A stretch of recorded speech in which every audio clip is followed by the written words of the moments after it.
خود اعتمادی پیدا کرنے کی سورہ بقرہ کے پہلے 3 رکوع بہت ہی سریع الاثر ہیں. جو شخص سورہ بقرہ کے پہلے 3 رکوع نماز فجر اور نماز عشاء کے بعد باقاعدگی سے پڑھتا ہے،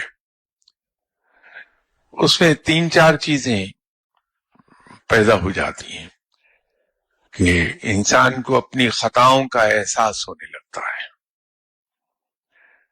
پھر اللہ تعالیٰ کے ساتھ محبت، رب پر پیار آنے لگتا ہے، اور یہ عشق کی طرف سفر کی اور توکل پیدا ہونے لگتی ہے.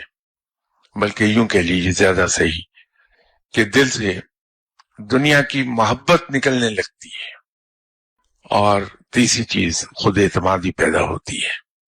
عبادات کے سلسلے میں یاد رکھیے کہ عبادات کی کثرت سے زیادہ جو چیز انسان کو فائدہ دیتی ہے وہ باقاعدگی اور پابندی ہے.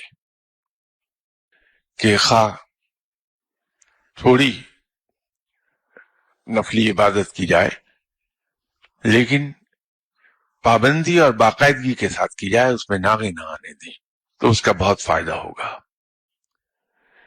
رب کی رحمتیں آپ پر ہو جائیں گی اور مسئلے حل ہو جائیں گے.